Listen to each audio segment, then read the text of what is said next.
Coming up next on the voice of Alabama politics, Ivey attacks. Also, the V team takes a look at race to the finish. And is Attorney General Steve Marshall a crook? Because people have got to know whether or not their president is a crook. Well, I'm not a crook. That guy was a crook. So's this one. All this and much, much more coming up next on The V.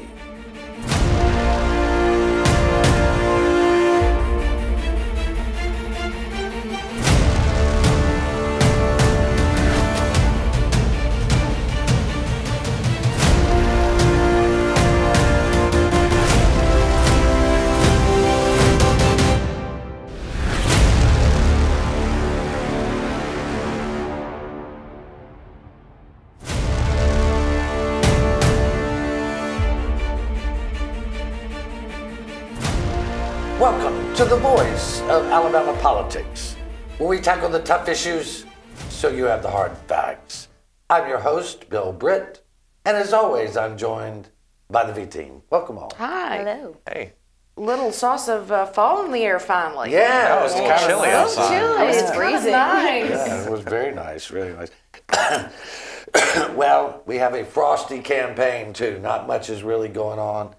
You know, after 8 years, the Republican Party has become so entrenched, Susan, in the state of Alabama. It looks like there's not even an ray of daylight for the Democrats to run in with just over 3 weeks left. It looks like it's all over. It pretty much is all over. It's been all over since the primaries. I mean, everything's been quiet because everybody knows that, especially with the statewide races, it's going to be Republicans again. I mean, there's just no question about that. I mean, Chip, across this nation, there's a lot of competitive races. Mm-hmm. Steve Flowers was pointing out this week that under any normal circumstances, a gubernatorial candidate like Walt Maddox, attorney general candidate like Joseph Siegelman, or a Supreme Court justice like Robert Vance would have a shot. Mm-hmm. It looks like they don't even have a shot down here. I mean, 8 years ago they would have had a shot. Yeah. And I think what happened was Alabama politics was insulated from national politics for so long, mm-hmm. and you saw Democrats holding power up until 2010. Right. And then things got nationalized, and the Alabama Democratic Party became synonymous with the National Democratic Party, and now they can't get out from under that. And the National Democratic Party is never going to be competitive in Alabama. Somehow Democrats have to find a way that they can bring it back in and be competitive in Alabama as their own brand of Democrats. Because everybody knows an Alabama Democrat is not a California Democrat. They're not. They're not a D.C. Democrat. They're totally different. And until, like you said, they find a way to rebrand themselves mm-hmm. and get out from under that national umbrella, it's just not going to work here. Well, I mean, Charlie, so much of this, and it's what they're saying, is that the whole race has been, at least in Alabama, nationalized in the sense that you have these hot button issues. Mm-hmm. And as long as you check off the proper boxes, you're going to get elected.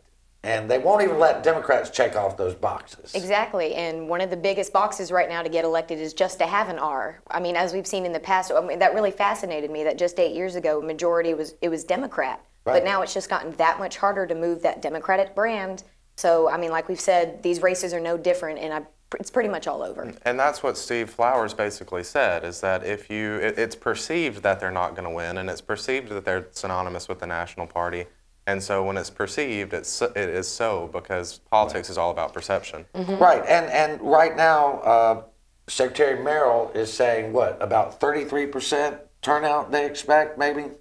Well, we hope. Yeah, so basically 64% or so of the people that are eligible to vote will sit home, Susan. Yeah, and that's about average turnout for Alabama. I think he's even shooting a little high. But I have to tell you, Merrill's usually right on the numbers. He gets real close in there. Yeah. I mean, it might be a point or two, but he's usually right on the mark. I do think we have to look at this from the context of what's going on nationally. I mean, people are saying there's going to be a blue wave. What does that mean here? It would be a miracle if they were even competitive at all. I mean, if it was within, 5 or 10 points, it would be interesting, but I don't even know if it's going to be like that. Well, let me assure you, go ahead. Oh, I'm just saying, I've heard the same exact thing about there being a red wave coming in, and I really just want to look at people and shake them and let them know you're already the majority. Yeah. We don't need another red wave coming in. Well, I was talking to some guys the other day Republicans who said, yeah, we're going to pick up seats. And the guy goes, we don't need any more Republicans. Thank you. And this was a Republican, because we got nobody to blame it on.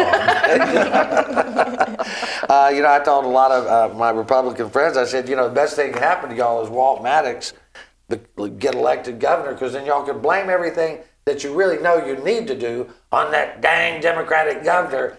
But it looks like Governor Kay Ivey is right now polling some 20 points ahead, unless there's an October surprise, Susan, nothing's going to change.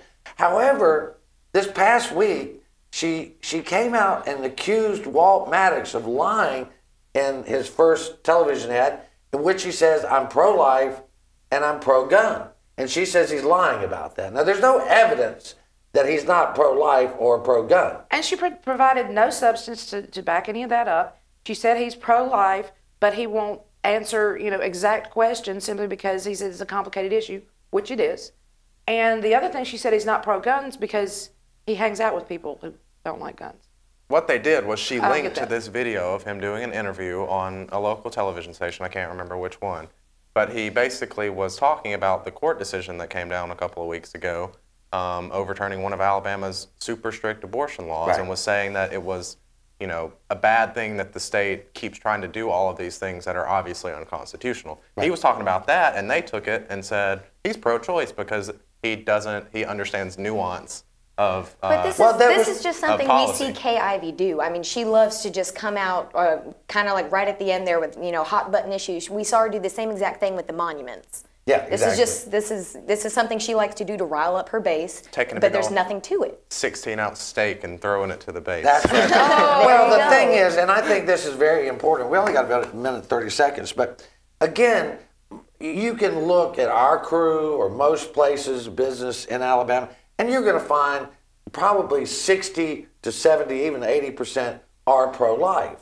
Mm-hmm. But what does that mean?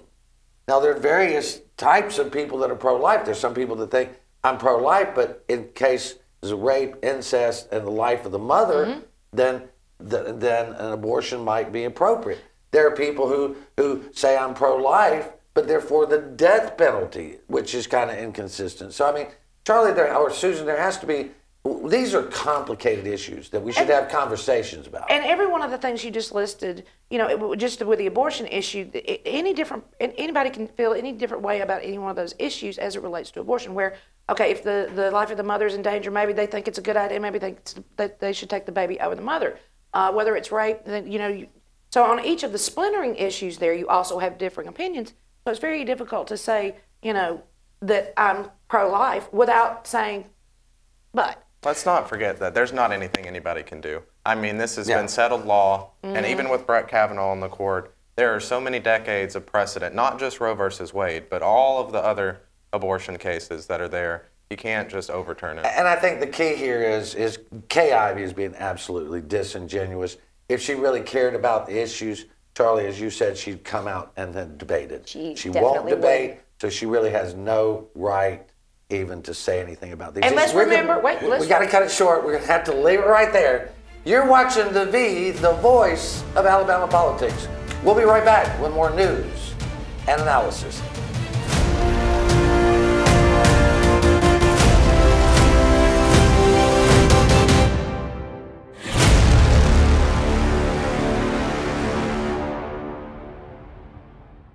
You'll never guess what 400,000 people in the U.S. were using when they crashed their cars last year. No, not this. This. Distracted driving will kill you. Drive safe, Alabama. A message from your Alabama Department of Transportation. I am the proud mother of Ethan Everman. Ethan has autism, diagnosed when he was around 4. It was a really tough time for us. We went to go get speech therapy and ABA therapy and realized that none of it was covered, which was really amazing to us. Tom Watley decided that he needed to try to make this bill pass, and he did. And because of Tom, children now get the therapy that they need, and he was a voice for the children in Alabama who didn't have a voice. The Energy Institute of Alabama is the best source of energy industry information and how it affects households across the state, from convenient energy production to alternative fuels to solar power and beyond. Two-thirds of drivers who died in car crashes chose to ignore this warning. Seatbelts save lives. Drive safe, Alabama. A message from your Alabama Department of Transportation.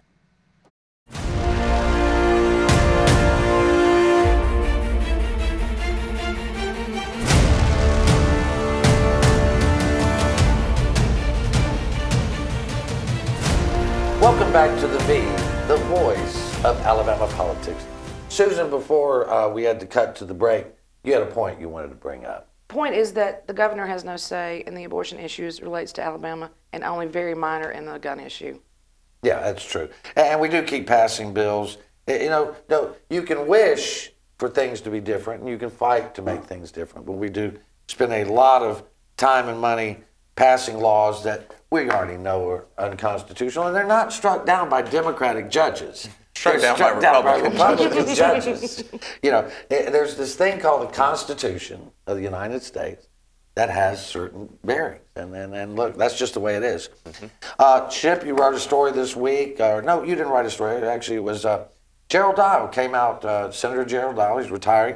He came out and said that the state needed to expand Medicaid. Now, that's a subject you've written on many times. Yeah. So kind of give us an overview of what Senator Dial's talking about. Senator Dial is basically saying that Alabama needs to take the federal government up on its offer to pay to expand Medicaid to a certain group of people that are above the poverty line. And Alabama has spent 8 years saying, no, we're not going to take all this money that you're trying to give us, just because they don't want to take money that was coming from Obamacare. And, you know, Senator Dial, now that he's retiring, he's always been more nuanced on this issue. He was one of the Republicans who, you know, didn't lend his support to a bill that basically would have said we're never going to expand Medicaid. Right. He was one of the few who said that. But in this issue, he's basically saying we need to take them up on that offer to give more money to the state and provide more health insurance to low-income people, and to basically put more money into the economy too. And our hospitals desperately need this money as well. I mean, that's the thing, Susan. Dr. David Bronner, one of the smartest men on finance in the state of Alabama, head of the RSA, has been saying for years we need to expand.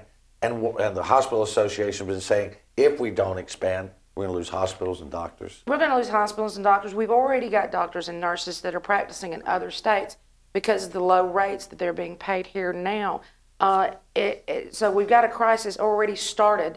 If we don't do something, we're going to have, you know, imagine people having to drive 2 hours to have a child in a hospital when they're already in critical condition, or a heart patient having to go an hour to get some sort of emergency care. We're going to have to do something. I mean, one of the big things here is that there's a name that associates with expanding Medicaid, right? Big name, yeah. I mean, it originates from Obamacare. Yeah. I mean, Medicaid expansion was part of the Affordable Care Act, which Republicans were just deathly averse to. And even though this was something that would have objectively helped Alabama, I mean, this is not a question. At the output of the law, it would have been paid for 100% by federal money. And Republicans just said, you know, on principle, we don't want to take federal money. I mean, Charlie, what would happen if we called it Trump care? Oh, they'd be all for it. I mean, that's just common sense. It's Trump. I'm telling you, we left millions and millions and millions of dollars of free money on the table for the last 3 or 4 years when the federal government was supposed to be able to come in here and give us this money for free. And the argument was, with the Republicans back then, well, then what are we going to do to pay for it after that? And there have been numerous studies, and even, you know, a lot of Republicans have acknowledged, and I think Gerald Dial is one of them, I could be wrong, but have said what money we would have to pay to expand now, it's a little less than 100%. It's like 90 or something like that. Yeah, because it was on a scale. But even what money we would have to pay for it in those matching funds, we would make up from all of the money we would be putting back into hospitals, and would be, you know, paying for and income taxes, and doctors and nurses, and hospital sales taxes and all of those things will be generated. And a healthy workforce. Again, Dr. Bronner, the RSA CEO, did the nuts and bolts, showed the numbers and said, this is what you get. But the whole thing is nothing more than a resistance to how it came about. People forget universal health care is a Republican idea. This is a Republican idea, not a Democrat When idea. you and I first met with Robert Bentley, back when he was first governor, back when he was still himself, he showed us the list on his pad of everything that he was working on, and the number one issue he wanted to address was health care. Well, and it's because our people are unhealthy, undereducated, and underemployed. And if you're unhealthy, Charlie, you can't go to school and you can't learn. You can't go to work. You can't provide for your family. You can't do any of the basic, provide basic needs. This just seems like common sense to me. Why wouldn't you want to put money back into the livelihood of the people of Alabama? Yeah. Well, common sense is not very common. We all know that. Chip, you did do a story this week I found profoundly interesting. There's some of our viewers that are still have a problem with the fact that there are the LGBTQ groups out there and that they're fighting for rights. They don't like this. They hope that goes away, but it's not going away. And one of the things we talked about earlier is these issues may not be important to you, but they're important to someone's family. They're important to someone's child, to someone's brother, someone's sister. And one of the things you write about is Birmingham, how they're the only city in Alabama that's getting a 100% score from the Human Rights Commission. No, the first city in the Deep South to get a perfect score from the Human Rights Commission, and that's largely because they did something that's called a sexual orientation inclusive non-discrimination ordinance in housing, which basically said you can't say I'm not renting to you because you're gay, which was happening and still happens. But one thing a group of activists are trying to do now is to get Birmingham to expand a little bit further and to ban something called conversion therapy, which is this pseudoscientific, spiritual, religious-based thing that tries to get people to change their sexual orientation. And it doesn't work, and it often makes LGBTQ teens suicidal. It makes them mentally damaged, and it also is just generally not supportive. So you interviewed one of the young men who's been through that, who's organizing this. His name is Jordan Kramer. He goes to Auburn. I know him from there. And he, grew in his teens. His parents were driving him from Prattville to Birmingham for 14 months for conversion therapy. Didn't work. Did not work. No. Susan, I mean, again, Never works. We're going to have to learn to accept people as they are, not as we would have them be, right? Well, there was a time when we accepted people as they were, and maybe we should just go back to that now. This has become a political issue. That's really a lot of what this is, to banter around and to harm people with, which is just totally outrageous to me. I sometimes go back to my biblical roots where it says that God is love. Mm-hmm. It also says that we are to love God and to love our neighbors as ourselves. I think some of our neighbors are in big trouble. Absolutely. We're going to have to leave it right there. You're watching The V, the voice of Alabama politics. We'll be right back with more news.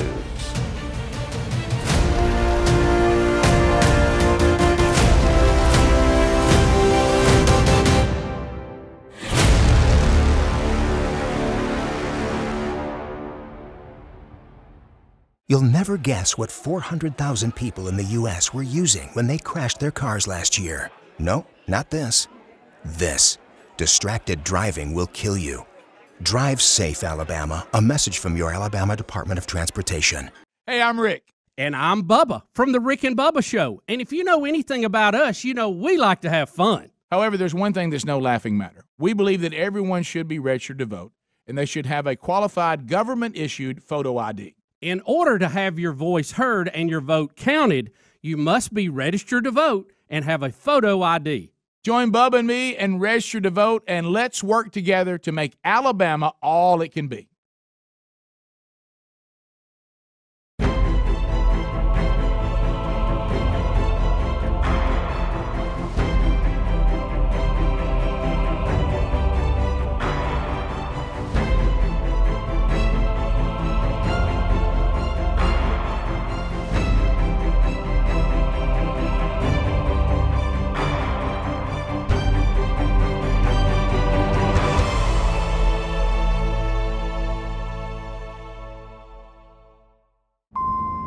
Two-thirds of drivers who died in car crashes chose to ignore this warning. Seatbelts save lives. Drive safe, Alabama. A message from your Alabama Department of Transportation.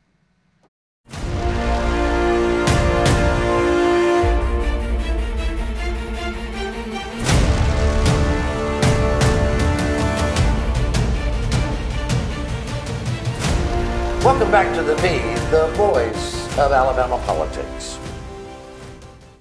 Charlie, in 2010, one of the Republicans' signature issues was that they were going to reform ethics laws. The ethics laws would become the toughest in the United States. They also were going to make the Fair Campaign Practice Act, our campaign finance laws, the most transparent. Since 2010, there has been a repeated move to dilute or even now get rid of the ethics laws that they championed in 2010. There is currently a commission that's looking at doing nothing but weakening those laws. And the Ethics Commission itself has taken it unto itself to change our finance laws. I mean, is there no end to the hypocrisy that we see once these people are in power? No, there's absolutely not. They're literally trying to gut these laws because they feel restrained in what they can and can't do. There's nothing good for Alabama. There's nothing in their intentions that's good. Absolutely not. It's clearly for personal gain, and that's all they're trying to do.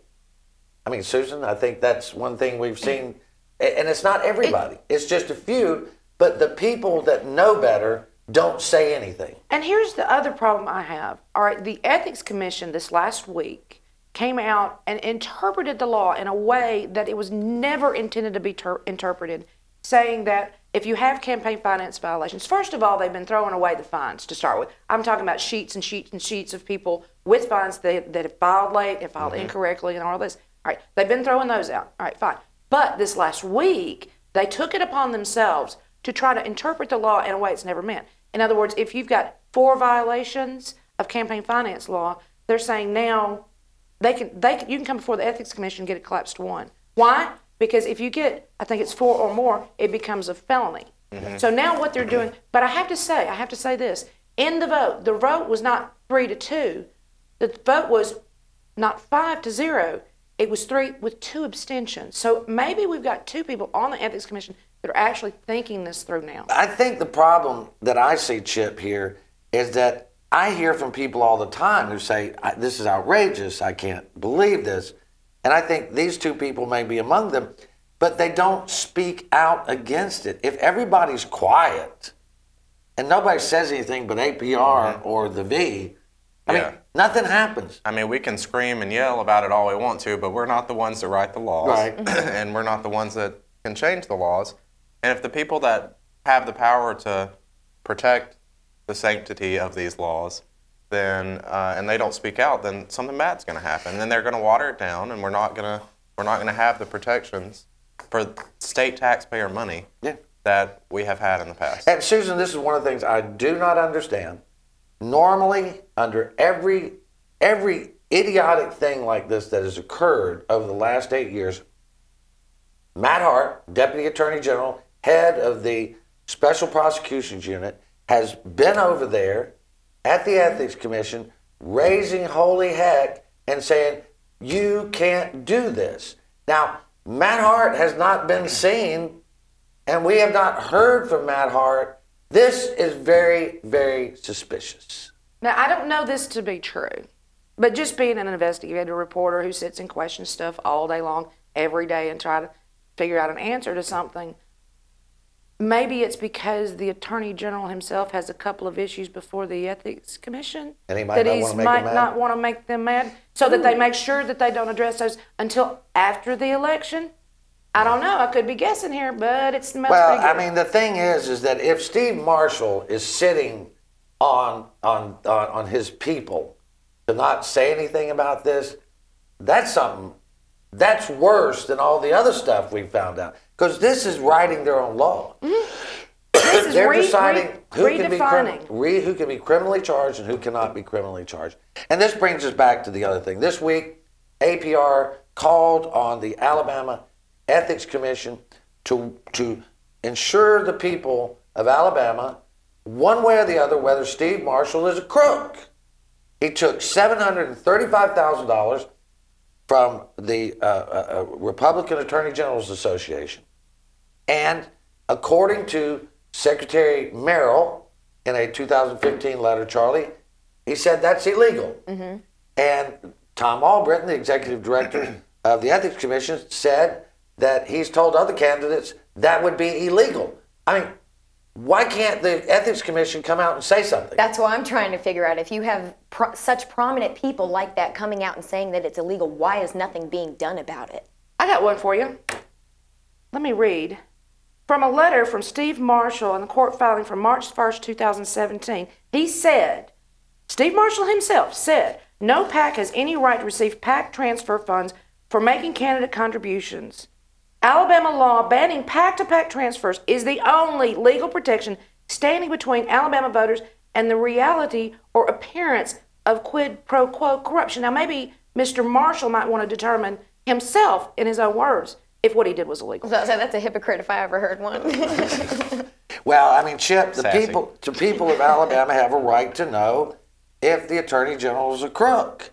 And if So, well, yeah. 100%. Still looking for that 18,000 in-kind contributions from Raga, by the way. But the thing is that Jerry Fielding, Judge Jerry Fielding, who's the chairman, Butch Ellis, Charles Price, Judge Price, and the other ones are not going to hold a meeting, Susan, until after the election's over.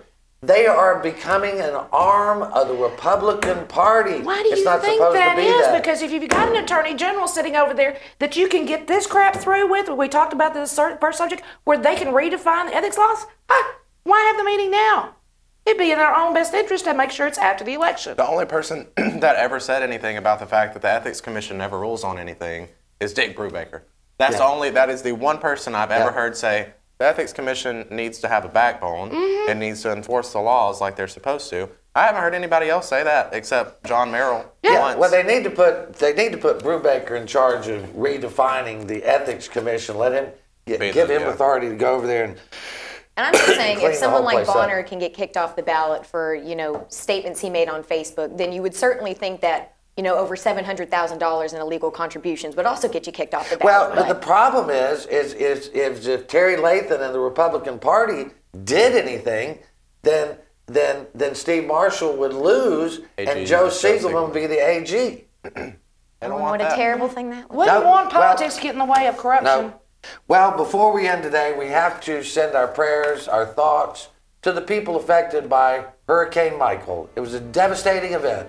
But there is always a dawn, even after the darkest hours. You've been watching The V, the voice of Alabama politics. You watch us, because we watch them.